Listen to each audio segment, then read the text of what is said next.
Number 1. मिश्र डाळीचे सांडगे करताना सांडग्यामध्ये भरपूर लसूण घालावा. म्हणजे 1 किलोला 1 वाटी लसूण घालावा. त्यामुळे सांडगे खूपच टेस्टी आणि खमंग बनतात. नंबर 2. सांडगे करते वेळेस सांडगे तोडताना पटपट घालण्यासाठी जास्त पाणी लावून सांडगे तोडू नये. त्यामुळे सांडगे जास्त दिवस टिकत नाही आणि सांडगे पांढरे पडतात आणि सांडग्यांना बुरशी लागण्याची शक्यता जास्त असते. नंबर 3. बटाट्याचे पांढरे शुभ्र वेफर्स बनवण्यासाठी बटाट्याचे पातळ केलेले काप 3 ते 4 वेळा पाणी सतत बदल होऊन बटाट्यात असणारे स्टार्च पाण्याद्वारे निघून जातात. नंबर 4. जर तुम्ही बटाट्याचे चिप्स पाण्यात व्यवस्थित धुतले नाहीत तर ते चिप्स काळे पडू शकतात आणि तळल्यावर हे चिप्स लाल दिसू शकतात. नंबर 5. बटाट्याचे चिप्स बनवताना कापलेले कच्चे चिप्स थंड पाण्यात रात्रभर ठेवल्यास अशाने चिप्स खूपच क्रिस्पी आणि कडक तयार होतात. नंबर 6. बटाट्याचे चिप्स बनवताना कापलेले कच्चे चिप्स मिठाच्या पाण्यात अर्धा तास ठेवले तर चिप्स छान क्रिस्पी तयार होतात. नंबर 7. उडदाचे पापड करते वेळेस डाळी समप्रमाणात घ्याव्यात. म्हणजेच अर्धा किलो उडदाची डाळ असेल तर अर्धा किलो मुगाची डाळ घ्यावी. हे प्रमाण घेतल्यावर पापड खमंग तर होतीलच, शिवाय खाताना पापड दाताला सुद्धा चिकटत नाही. नंबर 8.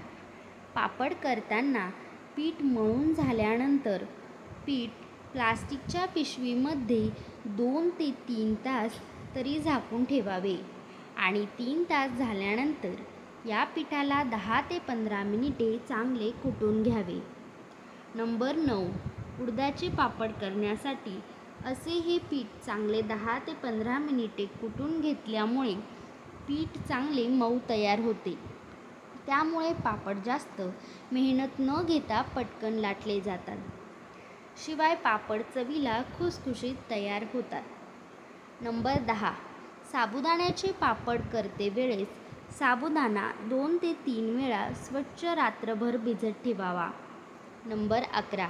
साबुदाण्याचे पापड करताना साबुदाणा शिजवताना पाण्याचे प्रमाण हे साबुदाण्यापेक्षा 5 पट असावे. म्हणजेच 2 वाटी साबुदाणा शिजवण्यासाठी 10 वाटी पाण्याचे प्रमाण घेतले पाहिजे. नंबर 12.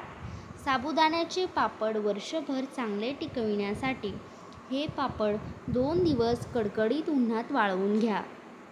साबुदाण्याचे पापड वाळवून झाल्यानंतर सगळे पापड एका घट्ट झाकणाच्या डब्यात भरून ठेवा आणि तुम्हाला हवे तेव्हा हे पापड तेलात तळून खाण्यासाठी घ्या. नंबर 13. गव्हाची कुरडई बनवताना प्रथम गहू भिजवावा लागतो. तो गहू 3 दिवस पाण्यात भिजत घालून त्याचे पाणी दररोज बदलून गहू स्वच्छ धुवून पुन्हा गहू भिजत घालावे. नंबर 14. तुम्ही जर असे न करता एकाच पाण्यात गहू भिजवले तर त्या गव्हाला उग्र असा वास येऊ लागतो आणि कुरडया तयार झाल्यानंतर कुरडया अशा लालसर दिसू लागतात. ते दररोज पाणी बदलणे खूपच आवश्यक आहे. नंबर 15. लाल तिखट व्यवस्थित वर्षभर टिकविण्यासाठी त्यात मीठ घालावे. म्हणजे अर्धा किलो लाल तिखट यामध्ये 50 ग्रॅम इतके मीठ मिसळावे. म्हणजे लाल तिखट वर्षभर खराब होत नाही किंवा पांढरे दिसू लागत नाही. लाल तिखटाला बुरशीसुद्धा लागणार नाही. नंबर 16. मसाला वाया जाऊ नये आणि वर्षभर टिकून राहावा म्हणून मसाला साठविण्यासाठी प्लास्टिक किंवा स्टीलच्या डब्यांचा वापर करणे टाळावा. कारण त्यामध्ये हवा थेट जाऊ शकते. हवेचा खूप जास्त संपर्क आल्यास मसाला खराब होतो. मसाल्यांसाठी देखील काचेच्या बरण्यांचा वापर करावा. काचेच्या बरण्यांचे झाकण मात्र एअरटाईट म्हणजेच हवाबंद असायला हवे, याची काळजी घ्यावी. नंबर 17. ज्या ठिकाणी खूप जास्त ऊन येत असेल किंवा ज्या जागेत कायम ओलावा राहत असेल त्या ठिकाणी मसाल्याच्या बरण्या ठेवणं टाळा. खूप ऊन किंवा खूप ओलावा या दोन्ही ठिकाणी ठेवल्यास मसाला खराब होऊ शकतो, त्यामुळे तो शक्यतो सामान्य तापमानात ठेवावा. नंबर 18. काळा मसाला तयार करून झाल्यानंतर तो वर्षभर टिकवा. त्यासाठी मसाला बरणीत भरल्यावर हिंगाचे खडे ठेवावे. हिंगाचे खडे ठेवल्यामुळे मसाल्याचा सुगंध कायम टिकून राहतो. शिवाय मसाला खराबसुद्धा होत नाही.